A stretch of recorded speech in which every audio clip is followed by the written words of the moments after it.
Жайлы мектептер салынып бітті ма, Ғабит мырза? Жайлы мектеп осы ұлттық жобаның мерзімдері 2023 пен 25 жылдары 217 мектеп қарастырылған. Оның ішінде 208 мектеп Самұрық-Қазына Construction арқылы салынады. Қалған 9 мектеп ол жергілікті атқарушы органдармен сатып алу рәсімдермен сатып алынады. Ол 9 мектеп, 1 мектеп Астанада, 8 мектеп Алматы қаласында. Ал мынау 208-ге келетін болсақ, 208 мектептің ішінен қазір 2024 жыл 104 мектепті аяқтадық. Қазіргі таңда 2025-те тағы да қосымша 5 мектеп аяқталды. Сонымен 109 мектеп Самұрық-Қазына Construction аяқталды. Жалпы салынған аяқталып біткен қалған 99 мектепті осы жылдың аяғында дейін салып біту жоспарлануда. Сонымен осы жайлы мектеп осы 25 жылдың аяғына дейін аяқталуы тиіс. 198 болды ғой. 198 мектепте қанша баламыз білім алады деп жоспарланып отыр? Бізде қазір жаңағы 208 мектеп 434.600 оқу орны бар. Болады сол жерде. Қазіргі таңда 50% орындалды. Енді қалған 50% осы жылдың аяғына дейін. 80% осы бірінші қыркүйекке дейін тапсырылады, қалғандары осы жылдың аяғына дейін тапсырылуы тиіс. Негізі енді жайлы мектеп мемлекет басшысының бір жақсы стратегиялық бастамаларының, сонымен қатар еліміздің адам капиталын дамытудағы ең бір сәтті жобалардың бірі деп санаймын. 2019 жылдан бастап мемлекетімізде жалпы ауыл мен қала мектептерінің білім сапасындағы алшақтықты азайтуға байланысты нақты міндет қойылды. Соған байланысты мемлекет басшысының мына сөзі бар. Кез келген бала өзінің туған жеріне қарамастан, немесе дүниеге келген отбасындағы әлеуметтік жағдайға қарамастан сапалы білім алу оның мызғымас конституциялық құқығы. Сәйкесінше жайлы мектептің бір ерекшелігі ол ауылдық жерде де салынды, аудандық жерде де салынды. Бұл тек қана облыс орталықтарында немесе қалаларда ғана салынған жоқ. Өзімізге белгілі, тәуелсіздіктің алғашқы 30 жылдығында бізде 500-ден астам мектеп инновациялық мектеп болып саналады. Олар дарын мектептері, мұрагер мектептері, одан кейінгі білім инновация лицейлері, бүгінгі зияткерлік мектептер. Яғни олар әлемдегі ең озық білімнің тәжірибесін Қазақстандағы озық академиялық тәжірибемен бірлескен жүйелі жақсы инновациялық мектептер саналады. Бірақ олардың бір ерекшелігі, олар тек қана қаланың, яғни облыс орталықтарында ашылған мектептер болды. Көпшілігі ауылдық жердегі мектептер, ауылдық жердегі балаларға бұл мектептер қол жетімсіз болды. Сондықтан мынау жайлы мектептің бір ерекшелігі аудандық жерде ашылуы, ауылдық жерде салынуы, және бұл осындай балалардың, ауылда дүниеге келген балаларға сапалы білімге қол жетімділік. Енді мен басынан айттым, мен өткен жылы бұны вице-премьерге де сұрақ қойғам. Қазіргі таңда инновациялық мектепті алып қарайық, мысалы зияткерлік мектеп және жай мектептің білім сапасын алып қарайық. Математикада инновациялық мектептер жай мектептерге қарағанда 25 тақырыпты көбірек оқиды жоғары сыныпта. Немесе информатика пәнінен 4 тарау, 8 тақырып, 160-қа жуық практикалық сабақтарды көбірек оқиды. Яғни осы тақырыптарды жай мектептер оқымай қалады. Біріншіден бұл жерде бір ауысымда оқиды, екіншіден толық күн тәртібінде болғандықтан түстен кейін тереңдетіп оқу мүмкіндігі бар. Сонымен қатар элективті курстар бар. Енді жайлы мектептер осы инновациялық мектептердегі білімнің осындай ерекшеліктерін өзіне енгізу қажет. Бұл тек қана зәулім әдемі ғимарат, тек қана әдемі жаңағыдай лабораториялық пәндік кабинеттер, немесе мықты мамандардан бөлек жоғары сыныптағы математиканың тереңдетіліп оқылуы. Олдан әрі қарай келетіні, мысалы бізде қазір геометрия пәні жоқ қой, немесе сызу жоқ. Сызу жоқ, енді ол бұрынғыдай жоқ. Немесе инженерлік пәндерге бастапқы пәндер болып саналатын бізде графика және жобалау сабағы, бірақ оған қазір сурет пәнінің мұғалімдер сабақ береді, математиктер емес. Яғни осы мәселелерді тереңнен қарастыру керек. 2016 жылы қабылданған білім стандартындағы кеткен кемшіліктерді, оның ішіндегі білім мазмұндағы кемшіліктерді, сағаттардың жетіспеуі, сағаттардың қарастырылмай қалған тақырыптардың барлығын кеңінен қамту қажет деп санаймын. Сол кезде біз ауыл мен қала мектептер арасындағы білім сапасындағы жалпы тақырыптық алшақтықты жоятын боламыз. Бұл негізгі мәселе. Екінші мәселе, бұл жерге енді сапалы мұғалімдер келсе деп санаймын. Мені қатты алаңдататыны бұл қазір КГУ болып ашылып жатыр, коммуналды мекеме ретінде ашылып жатыр. Бұл жерде әрине айлық жалақы төмен болады басқа мектептерге қарағанда. Сондықтан білім оқу ағарту министрлігі осыған қаржы министрлігі көңіл қойса, бұл мектептер ең бір ауылдық жердегі балаларға сапалы білім беріп, соның негізінде еңбек нарығына бәсекеге қабілетті мектептердің бір алғышарты болса деп санаймын. Анар ханым, негізі Жұлдыз ханым біраз мәселені қозғады. Бұлай мен түсінем, сіз оқу ағарту министрлігінің саясатына жауап бермейсіз. Бірақ енді хабардар шығарсыз, оқу ағарту министрлігі осы мәселелерді бізге сіз айтып бере алады деп жіберіп отыр. Жаңағы білім сапасына қатысты коммуналдық мекеме деген сияқты көп мәселелер көтерілді. Бір хабардың тақырыбын көтеріп тастадыңыз бір сөйлеген кезде.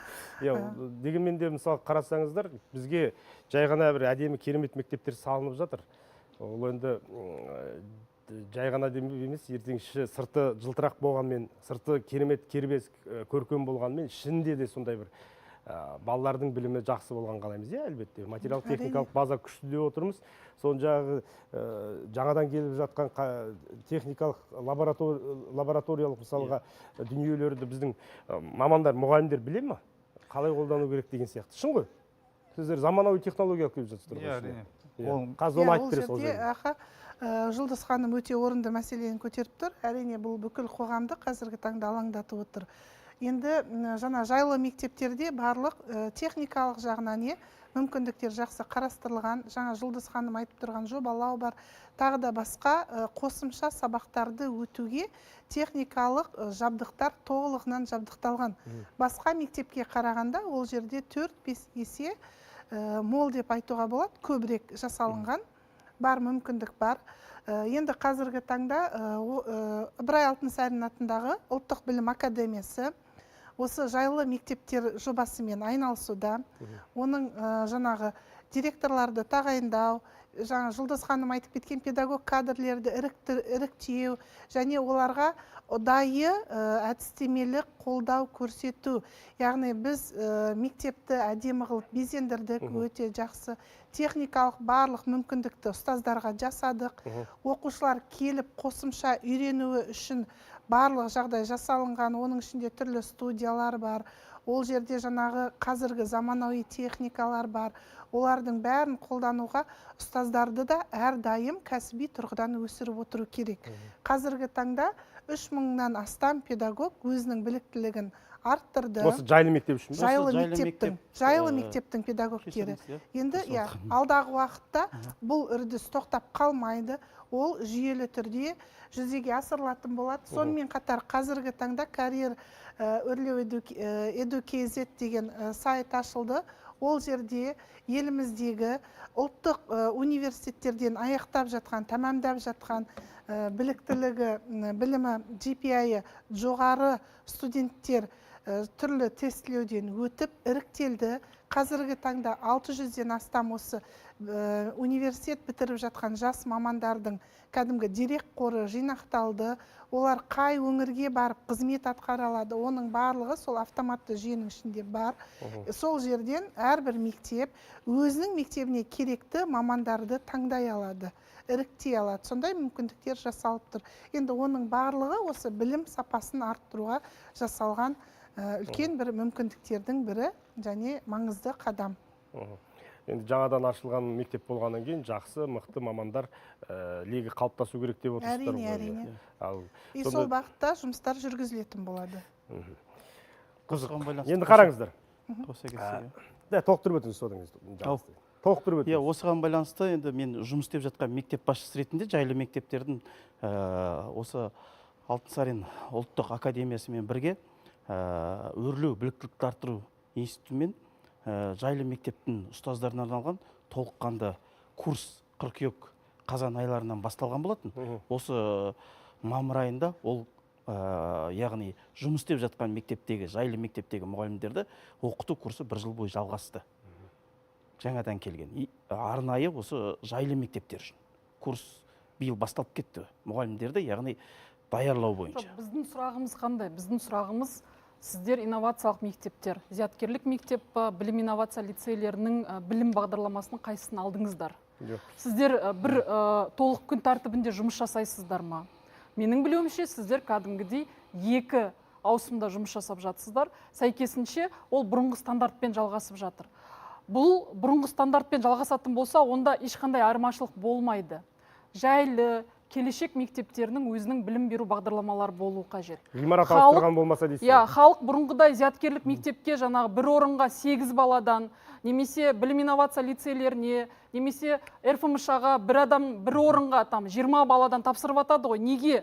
Өйткені ол жердегі білім беру бағдарламалары әлемдік нарықта мойындалған.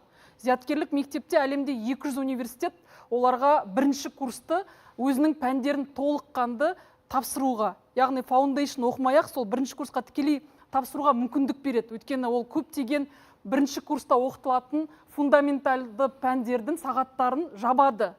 Бұл жайлы мектептерде соған келу керек, мәселе соған келеді. Мен енді жақында біздегі инженерлік техникалық ғылымдардың бір үлкен академигімен сөйлестім, академигімен.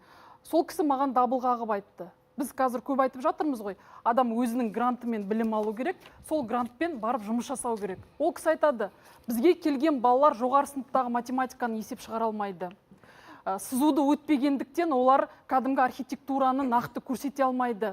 Яғни бізге дабыл қағып айтып жатыр, геометрияны қайтарыңыздар, жоғары сыныптағы высший математиканы қайтарыңыздар, немесе графика проектированияға сызу, геометрияның негізгі пәндерін енгізіңіздер. Соны меңгеріп келген бала бізге инженерлік білімге келсін деп айтып жатыр. Бұл шын мәнінде проблеманың бар екендігін көрсетеді. Жайлы мектеп осындай мықты академиялық тұрғыдан бәрібірде тереңдететін пәндік білім болуы қажет. Я, бір кездер айтты, бізге академиялық білімнің қажеті жоқ, бізде жасанды интеллект келеді, бала керек нәрсесін іздеп тауып алады, сонымен өмір сүреді. Бірақ бізге точный ғылымдар бар. Архитектура, инженерлік ғылымдар, тіпті мынау су тасқыны кезіндегі біз су ирригациялық мамандар бойынша да инженерлер керек болады. Оларға терең, мықты академиялық білім қажет. Сондықтан менің ойымша 7500 мектептің барлығы тереңдетілген математиканы, логарифмдерді бәрін оқымаса да 217 жайлы мектеп ең мықты мойындалған инновациялық мектептердің бағдарламасын өзіне алу қажет деп санаймын. Ең бірінші бұл жерде ескере кету керек, жайлы мектептер ешқандай да баланы іріктеуден өткізбейді. Баланың қалауы, ата-ананың қалауымен ол мектепке барады.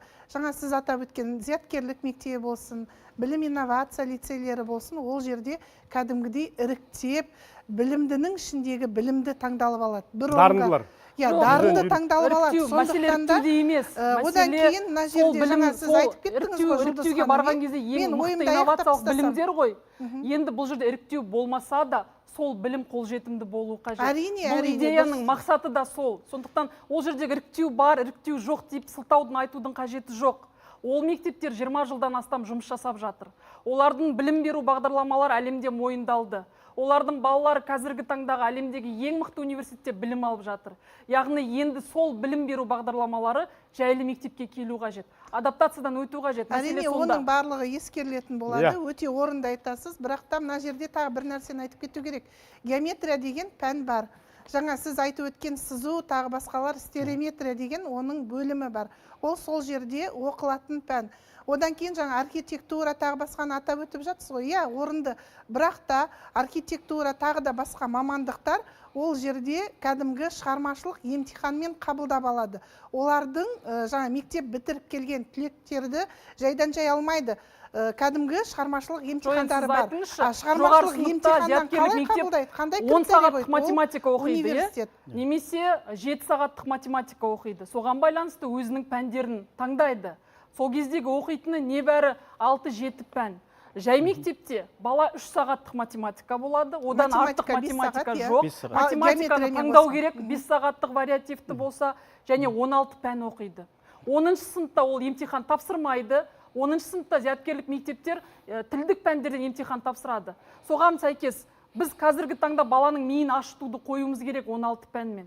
біз нақты өзінің мамандығына байланысты 10-11 сыныпта тереңдетілген жақсы білім беруге негіздеуіміз қажет өте деп дұрыс санаймын. айтасыз, иә, 10-11-дің біз қазіргі таңда академия стандартын әзірлеуде, ол жерде сіз айтқан академиялық мүмкіндіктер қарастырылған.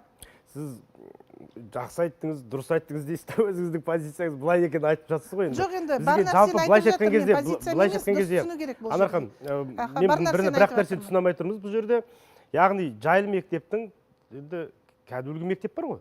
Содан білім беру стандартынан ешқандай айырмашылық жоқ. Айырмашылық жоқ болып тұр ғой, мәселе сол. Қазіргі күні ашылып бірінші оқу жылында жұмыс істеп жатқан мектептерде қазіргі күні айырмашылық жоқ. Бірақ қазіргі күні міне бізде соңғы жайлы мектептер бойынша ассоциация құрылған. Яғни кездесіп тұрамыз, талдау болады. Жаңа бағдарлама ұсынылады деп күтілудеміз. Стандарттарда өзгеріс болады деп күтіп отырмыз. Осы мұғалімдердің адам екенін, ет пен сүйектен жарылған ешқашан ұмытпауымыз керек. Оларға мотивация болу керек қой. Ол жайлы мектепте сабақ беріп жатқаннан кейін оның жаңағы қаржылық қызығушылығы болу керек. Әрине. Жаңағы мектептер сияқты қарапайым мектеп деп айтқанда ыңғайсыз негізі. Ол жерде өзіміздің балаларымыз. Жоқ, ол жерде енді баланың шабыттануына, баланың білім алуына барлық жағдай жасалынған ғой. Мұғалім сабақты беру үшін қажетті барлық мүмкіндіктер бар. Сапалы сабағыңды келіңіз де өткізіңіз. Жоқ, барлық мүмкіндік деген кезде айлық жалақы бойынша әлі күнге дейін жайлы мектептерде бір мотивациялық сондай коэффициент қосылу қажет деп санаймыз. Өйткені жайлы мектеп жасалып жатыр ма? Мемлекеттік рахмет. Бізде үзілістің уақыты не жасалып жатқанын үзілістен кейін айтып берсеңіз. 98 мектеп түгел өздеріңіз қаржыландырдыңыздар ма? Жоқ. 198 мектеп. Жоқ, ұлттық қордан ғой. Тікелей эфирде біз ары қарай жалғастырсақ, келешек мектептері деген жайлы мектептер жайында әңгіме қозғап жатырмыз. Қымбатты көрермен, барлықтарыңыз жаңадан мектепке, жақсы мектепке барып оқысы келеді ғой, балаларының қалайды.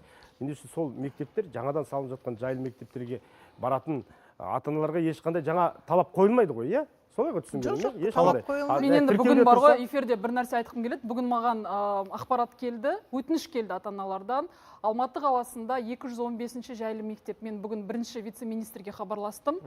3 баланы алмаған. Олар сол территориалды аумақтық кәдімгі сол адресте тұрады. Бірақ соған байланысты Астанадан звонок түспесе біз алмаймыз депті. Қалай ол? Жайлы мектептерге іріктеу жоқ. Жайлы мектептерге балаға талап жоқ. Жайлы мектеп территориалды аумақтық негізде сол мектептің қасында орналасқан неде тұратын болса, адресі келетін болса, онда барлығын алу қажет. Сондықтан құрметті жайлы мектептің директорлар, бұндай заңсыздыққа бармаңыздар. Енді дәл осы бойынша кесіп әлеуметтік желіге таратуымыз керек. Міне 1 сәуірден бастап біз 1 сыныпқа қабылдауды бастап кеттік жайлы мектепте. Ол басқа мектептерден айырмашылығы талабы жоқ, жаңа Жұлдыз ханым айтып отырсыз. Кез келген оқушыны қабылдап отырмыз. Бүгінгі күнге дейін 189 оқушы 1 сыныпқа біздің мысалы 104-ші мектепте қабылданды. Өзінің территориалдық аумағына сәйкес қабылдап отырмыз келген ата-ананы. Енді мысалға қымбат спикерлер қарапайым тілмен елестетіп көрейік. Мынау жаңадан мынау мектеп. Бұл мектепте 4000 бала оқиды. 5000 дейік, сондай бар ғой мектептерімізде. 4,5 оқып жатқан мектеп бар Астанада.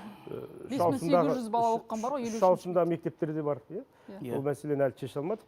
3 ауысымды мектептер шешілейін деп тұр енді. Тағы бір күшенсек, Құдай қаласа шешіліп қалатын. 36 мектеп бар. Жақсы, мысалы мынандай. Мына жерде 5000 бала оқып жатыр. Осындай 5000 балалық мектепте қанша ұстаз болады шамамен? 350, математикалық. А мына жерде самұрық қазына мен үкімет бірлесіп су жаңа жайлы мектеп салынды. Мына жайлы мектептің жаңа макеті. Мына жақтағы 5000 баланың 3000-і осы жаққа келеді. Дейікші. 3000 осы жаққа келеді. Сосын мына жердегі мұғалімдердің 300 мұғалімнің шамамен бір тең жарысында осы жаққа ауысады ғой, мұғалім осы жақта қалғысы келеді. Осы жерде жұмыс істей бергісі келеді. Біреу мына жайлы мектепке барғысы келеді, сонда енді қандай қызығушылық бар мына жайлы мектепте? Жаңа сіз айттыңыз, ешқандай әзірге қызығушылық жоқ, материалдық қызығушылық жоқ. Бұл жаңа мектеп болғаны болмаса, қаржылық жағынан болсын, басқа жағынан болсын, ешқандай ұсыныс жасап отырған жоқпыз. Қымбат спикерлер, мемлекеттің бюджеті бұл біз ылғи айтамыз ғой, сағыз емес, созылып келеді, шар емес, үрлей беретін. Бұл сиқырлы таяқ емес, бір күнде шешіле салатын. Мен қазір мемлекеттің мойнына бұл жерде мемлекет төлеу керек деп міндеттей алмаймыз. Мемлекет салып беріп жатыр жаңа мектептерді. Ал қаржыны тартудың, қызығушылық тартудың қандай мүмкіндіктер бар деп ойлайсыздар? Мәселен, Нидерланды, Финляндия, Швейцария деген сияқты, Еуропаның мемлекеттері, Сингапурды білесіз ғой, жақсы, тамаша білесіз. Оларда бір ауысымды мектеп, түстен кейін бизнесін жаса. Айтпақшы, осы қателеспесем, біздегі кейбір мектептерде ондай мүмкіндіктер бар және істеліп жатыр. Бизнес жасайды, қосымша сабақтар беріледі, жаңағы үйірмелер ұйымдастырылады, қарышталады, бірақ енді анаңа айтқандай бизнес көз емес. Ал осы жайлы мектепте мысалға өзінің қоры құрылып, түсініп отырсыздар ғой менің әңгімемде? Қоры құрылып, сол жергілікті кәсіпкерлер тартып, ата-аналарға, мұғалімдерге тым болмаса арасында бір қаржылай қолдау көрсетіп қойып, мысалға жақсы сабақ беріп, үздік оқушысы жетістікке жетіп жатса, бір 500 мың деп ауыстырып айтайық, мысалға сондай бонустар беріп дегендей ғой енді. Бірақ мен бюджетке тағы да салмақ салайын деп отқан жоқпыз. Біз онсыз да бюджетіміздің қамтып тұрған шамалы осы мектеп салып беріп жатқанына рахмет. Қателесіп тұрмын әлде? Әрине. Енді жеке өзімнің позицияма келетін болсақ, мектеп бұл білім беретін орын. Мектеп директоры ол кешегі педагог. Ол бизнеспен айналысатын, оған онда қасына қаржы жөніндегі жақсы директор керек. Яғни ол жауапкершілікті өзіне алу керек. Оқу сапасына, оқу процесіне директор өз жауап беру керек. Қаржы осы жаңағы бүкіл айналымға сондай жауап беретін, кәдімгі толық қаржылық негізде өзіне жауапкершілік алатын тоже финансовый директор келу керек деп санаймын. Бүгінгі таңда мектеп директорлары қаржылық түске дейін сабақ беріп, түстен кейін сол балаларға репетиторлық орталық ретінде сабақ бергенге жеке басым өзім қарсымын. Біріншіден, мектеп директоры ол кешегі педагог. Ол мектептің балалардың білім қызметін, оқу процесін, оқу қызметін айналысумен сапалы айналысу қажет болады. Сондықтан негізі дәл сол мәселенің заңнамалық тұрғысына да өзім келіспеймін. Өйткені жалпы бізде конституциялық тұрғыдан білім ол тегін және міндетті.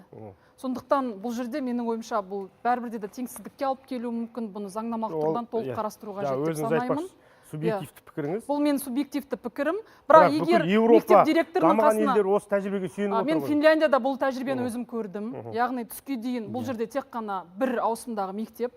Түске дейін ол мектеп, түстен кейін сол жерге сол қауымдастық, яғни жергілікті атқарушы қауымдастықтан келіп аталар, әжелер, жастар сол жерде өздерінің шараларын өткізеді. Бірақ ол сол әкімдіктен қаражат мектепке түседі. Яғни ол әрбір адам келіп өзі қаражатын салмайды. Біз қазір ойлап отырмыз ғой, спорт залды жаңағы неге беру, жалға беру, арендаға, сондай секілді.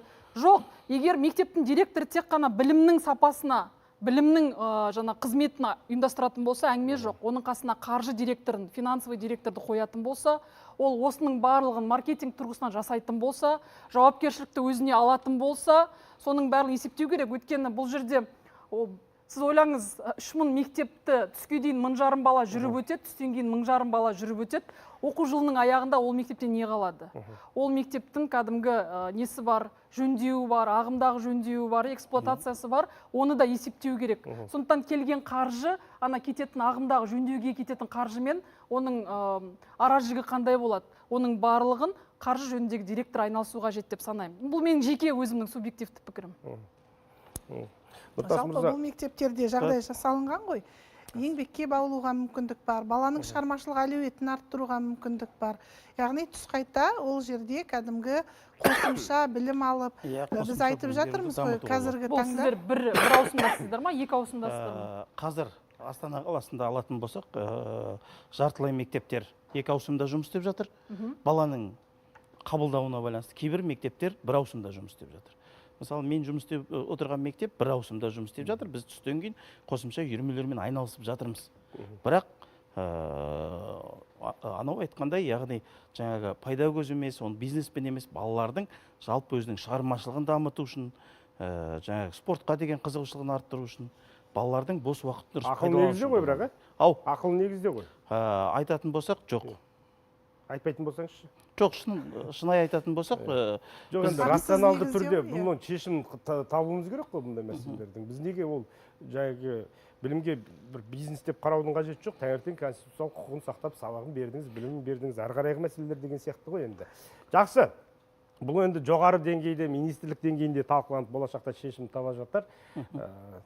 Ары қарай жалғастырсақ, қымбат спикерлер, Ғабит мырза, бағанадан бері біраз күтіп қалдыңыз. Мына айтып отырмыз ғой, 217 мектеп деп, Осы 217 мектептердің қай жерде салынатын, қалай салынатын, халық шешті ма, жоқ әлде жергілікті әкімдер шешті ма, білім басқармасы ұсыныс жасады ма? Бұны сұрап отырған себебім, көп азаматтар біздің ауылда неге салынбады деген сияқты өздерінің өкпе назарын білдіріп жатыр ғой, білесіз. Бұл негізі ұлттық жоба 2022 жылдың басынан бастап әзірленіп, талқыланып, көп жерлерде әкімшіліктер жер іздеп, осы қыркүйек айында 28 қыркүйек күні президент жаңағы жоғарғы кеңесте осы ұлттық жобаның бастауын тапсырды. Және де Самұрық Қазына Констракшн дирекция ретінде табылсын деп сондай тапсырма берді. Содан бастап осы қазан айы, қараша айы бойы осы үкімет қаулысын дайындалды. Сол кезде әкімдіктер мен жергілікті атқарушы органдармен оқу ағарту министрлігі бірігіп, жаңағы жерлерді қарап, шығып, қай жерде орналасу керек, оның қай жерде жаңағы 3 ауысымдық балалар оқиды, қай жерде апаттық мектептер бар, соның барлығын есептеп, осы қаулысқа енгізді. Ол қаулысы 30 қарашада, 22 жылы 30 қарашада премьер-министрмен қол қойылды. Ол кезде 401 мектептің. Сол 401 мектеп 23 жылы 12 қаңтардан бастап күшіне енді. Сол 23 жылдан бастап біз басынан бастап осы ұлттық жобаны іске асыруды кірістік.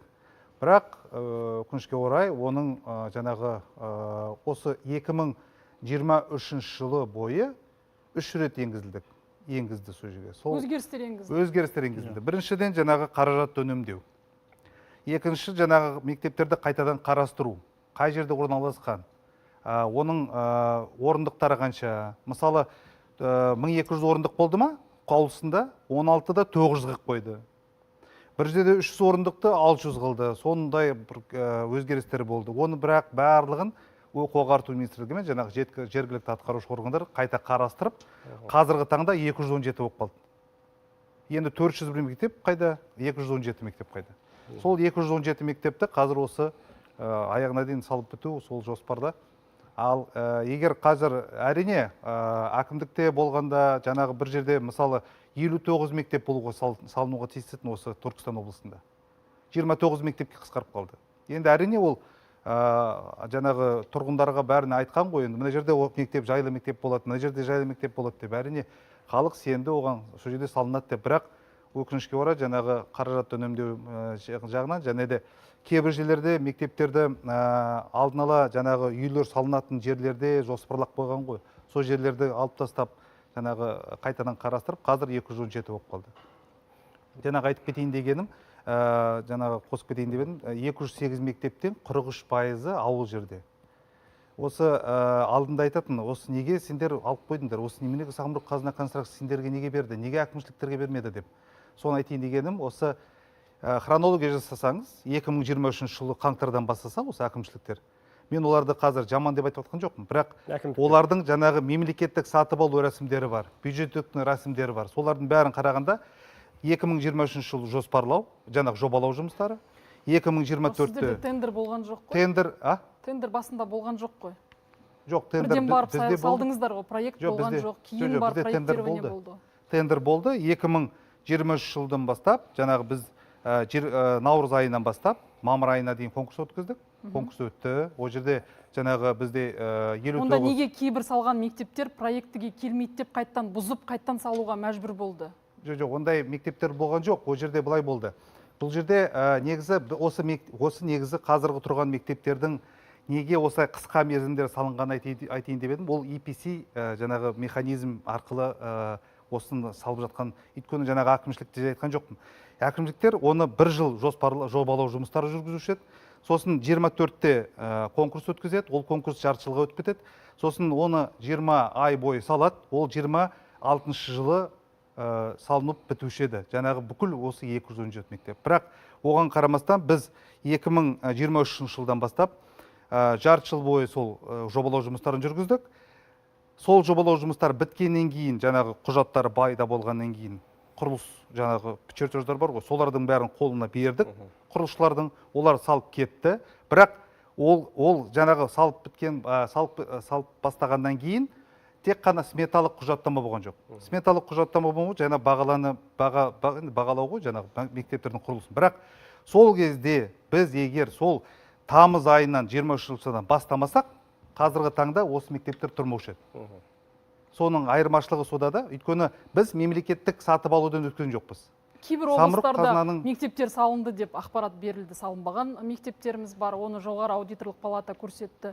Кейбір мектептер салынып, орта жолда бұзып қайтадан салуға тура келді. Бұның барлығын мен жоғары аудиторлық палатаның есебі бойынша айтып тұрмын. Сондықтан да сосын кейбір мектептерге мен білетін ең шалғайдағы ауылдарға логистикаға байланысты тендер бойынша салатын компания анықталмады. Соған байланысты да қысқарды. Бірақ ең басында әкімдіктер өздерінің қажеттіліктеріне, сұраныстарына сәйкес мектептерді берді.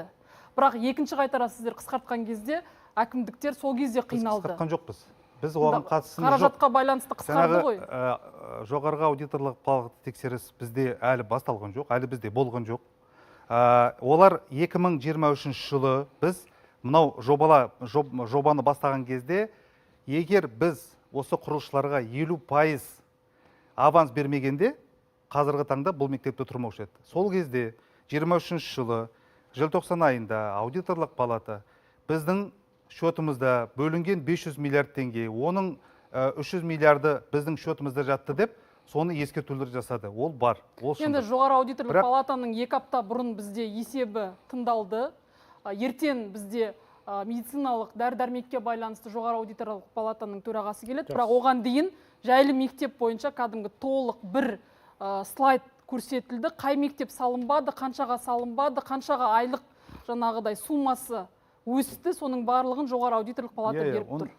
Ол әрине, оны қазір енді былай қарап. Жоғары аудиторлық палата тексермеді деген сөзіңіз қисынсыз деп санаймын. Жоғары аудиторлық палата 98 мәжіліс депутатының алдына келіп, сол есепті берді. Жоқ, олар келіп, жаңағы әрине бізде өзімізде Самұрық Қазына Констракшн келіп, жаңағы шарттарды қарап, ондай болған жоқ.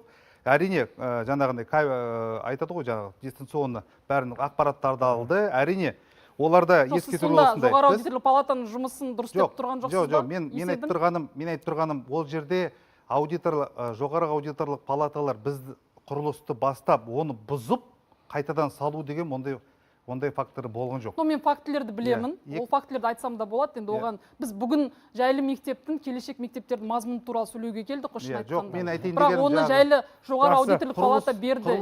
Құрылыс саласында енді жаңағы біраз жыл жұмыс істедім. Қазіргі таңда айтайын дегенім, егер Самұрық Қазына Констракшн осы жобаны бастамаса, қазіргі таңда осы мектептер салынбаушы еді. Самұрық Қазына Констракшн компаниясы салмағанда бұл мектептер әлдеқайда арзан болатын еді. Және осы қаражатқа тағы да бірнеше мектеп салуға болатын еді деп санаймын. Жақсы. Негізі, Ғабит мырза, 2023 жылы 500 миллиард теңге бөлінді. 25 жылы 646 миллиард. Жалпы осы жайлы мектептерге 1 триллион 423 миллиард қарастырылған. 1 триллион 423 миллиард теңге қарастырылған. Оның 500 миллиарды 2023-те бөлінді, толық игерілді. Біткен іске сыншы көп. Қазақ сөйтіп, біткен іске сыншы көп дейді. Қазір, мына жерде мынандай мәселе қойылған, 1 триллион 423-ке негізі нарықтағы баға бойынша әртүрлі әңгімелер көп. Мысалға 217 емес, 400-500 мектеп салуға болатын еді деген сияқты мәселелер айтылып жатыр. Ұлттық құрылтайда мемлекет басшысының өзі өте қымбат мектептер деп айтылды ғой. Нақты ғой, нақты болды. Президенттің осы жерде айтқан мәселесін шығарсақ, биыл елімізде 500 мың оқушыға арналған 200-ден астам мектеп салынады. Мына жайтты, ұлттық құрылтайда айтқан мәселе, мына жайтты қаперде ұстаған жөн, барлық жерде тек жайлы мектеп жобасы аясында мектеп салу міндетті емес, сапалы салынған қарапайым мектептерге де сұраныс жоғары. Басқа облыстарда құрылыс барысы мәз емес, үкімет пен Самұрық Қазына бұл жұмысты қолға алуы керек. Мен таяу арада тексерем деді президент. Дайынсыздар ма тексеруге? Осы сұрақпен мәселені жабайық, үзіліске кетейік. Айтуға бола ма? Мен айтайын дегенім, жаңағы біздің осы қазіргі ұлттық жоба бағасы мемлекеттермен қойылған шектеу, осы мектеп 2000 орындық осыншама баға тұру керек деп шектеу қойып қойған. Сол УСН дейміз, усредненный сметный норматив. Соны біз асқан жоқпыз, одан артық, біз одан аз салдық, аз санадық. Екіншіден, бұл мектеп 20% жай мектептердің қарағанда үлкен. Оның жабдықтауы егер жай мектептерді қарасаң 6%, бізде 20%. Әрине, бұл жерде методический пособие бәрі, микроскоп дейсің бе, бүкіл жаңағы интерактивный доска бәрі тек қана жаңағы директор мектептері кіріп, оқу процесстерін бастап кетеді. Әрине, егер оның бәрін қазір алып тастасақ, ол солай болған. Негізі әкімшіліктер солай салған. Санайды, бағасы қымбат. Не істеу керек? Ай, давай осы техника жабдықтау кесейік. Кеседі, сосын жаңағы мектеп салады, ол жерге мектеп директоры келеді, сосын қосымша тендер өткізеді, оған компьютер сатып алады, оған тағы да бірден сатып алады. А бұл ұлттық жоба басынан бастап аяғына дейін толық жабдықталған. Кейбір жекеменшік мектептер бұдан 2-3 есеге арзан. Сондықтан Оны да салыстырған арзандығына байланысты біз қоғамда жекеменшік- пікір әртүрлі. Ол жермен келіспеймін. Бұл жерде біз салыстырдық. Депутаттарда біраз айтты, Шымкентте бір КТЛ деген мектеп салынды, және де біздің мектепте екеуін салыстырды. Бірақ екеуі салыстыруға келмейді. Өйткені бізде мысалы жаңағы орындықтарды қарасаң 4 спорт зал. Мына жерде спорт зал қарастырылмаған. Ол жерде бассейн салынуға тиісті. Ол жерде бассейн жоқ. Бізде де әрине жоқ. Бірақ жаңағы екі жоба енді араларында, мына жерде бізде 1200 орындық болса, мына жерде 900 орындық. Енді оның бәрін қарасақ, мен жаңағы депутаттарға барайын Жер мен көктей айырмашылық дейсіз ғой. Жер мен көктей. Иә, жер мен көктей. Бірақ әрине тексеріс келеді, оған біз дайынбыз. Бәрін дайындап қойдық. Екіншіден айтайын дегенім, осы жобада 160 миллиард теңге үнемделді. Біз оған жаңағы удорожание дейміз ғой, әр барғанда удорожание. Біз бірақ керісінше үнемдедік 160 миллиард теңге. Біз бәріміз құрылысшы емеспіз. Ең бастысы бітіп жатыр мектептер. Жоғары аудиторлық палатаның мәселесінде көтеріп қалдыңыз. Бұл енді алдағы уақытта сол жауапты органдардың енді араласатын проблемасы ғой. Біздің мәселеміз ішкі мазмұн, сіз жаңағы негізі қымбатшылықтар не екен, қанша мектеп салыну керек, неге салынбай қалды деген мәселелерге жауап бердіңіз. Жауапты алдық бастысы. 2 минуттан кейін жалғастырамыз. Тікелей эфирдеміз. Рұқсат етсеңіз, Нұртас мырза, мынандай мәселе. Сіздердің картадағы жайғы пікірлері бар ғой. Мектепке байланысты айтылатын, жазылатын пікірлерді біз ақтарып шықтық. Сіздер ашылғандарыңызға бір 9 ай болды, 8 қыркүйекте ашылған. Жылдың басында ашылдыңыздар ғой? Жылдың басында Астана қаласында 8 мектеп ашылды. Ең қызығы, ашыла салып, сол алғашқы 3 айда сынның астына әбден қалыпсыздар. Біраз сыни пікірлер айтылған екен. Одан кейін күрт өзгерген пікірлер. Осы бертінге дейін күрт өзгеріп, тек қана мақтау-мадақтау бір қолдан жасалып жатқан әрекет па, жоқ әлде халықтың көз қарасы пікірі, бірақ енді ол мүмкін емес шығар қолдан жасау. Білмеймін енді. Бұл неден? Адамдардың пікірі неге бірден өзгеріп кетті деген ғой, жайлы мектепке. Бірінші кезекте енді жаңадан жайлы мектеп. Сіз қалай өзгердіңіз де? Жайлы мектеп жобасы басталғаннан кейін, осы алғашқы біз ашылған мектептердің қатарында ашылдық. Оған дейін адамдарда, мысалы, біз ұлттық жоба жайлы мектеп деп айтып жүргенмен, көзімізбен ол мектептерді көрген жоқпыз. Алғаш бастаған кезде әртүрлі сұрақтар туындайды әрине. Мысалы, мектеп өте үлкен. Жай мектептерден 20-30%-ға дейін үлкен деп айтып жатырмыз. Мысалы, мен басқарып отырған мектеп 12 блоктан тұрады, 5 қабат. Соған байланысты әртүрлі пікірлер болды. Балалар алғашында кабинеттерін табу қиындығы болды. 5 қабат. Өйткені 5 қабат болғаннан кейін ол бар. Неге 4 қабат қып салмадыңыздар деп? Бір салған адамдар тиісіп тұрса ол негізі Алматы, Астана, жаңағы тығыз салынған. Енді әрине жаңағы енді тұрғындар бар ғой. Бізге ең басы шаговый да оны біз министрлік 6 гектар болу керек 3 этаж салу үшін, сол жерді үнемдеу үшін жер жоқ. Соған байланысты осының этаждығын көтерді. Біз минус деп қарастырмаймыз оны. Бірақ өзіміз жақсы жағынан қабылдадық, лифт бар, лифт жұмыс істеп тұр.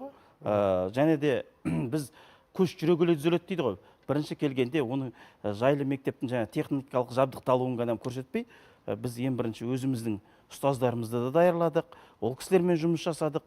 Өздеріңіз бүйтіп қарап отырсаңыздар, бір күнде 2000-дай оқушы мектепке келіп, оның ішінде 200-дей қызметкер келіп, бастап кетіп, ол бірден керемет болып кетуі, ол ертегі болып кетуші еді. Әрине, сондықтан мен бір ай, 2 айдың ішінде әртүрлі сын пікірлердің түсетін мен қабылдаймын мектеп басшысы ретінде.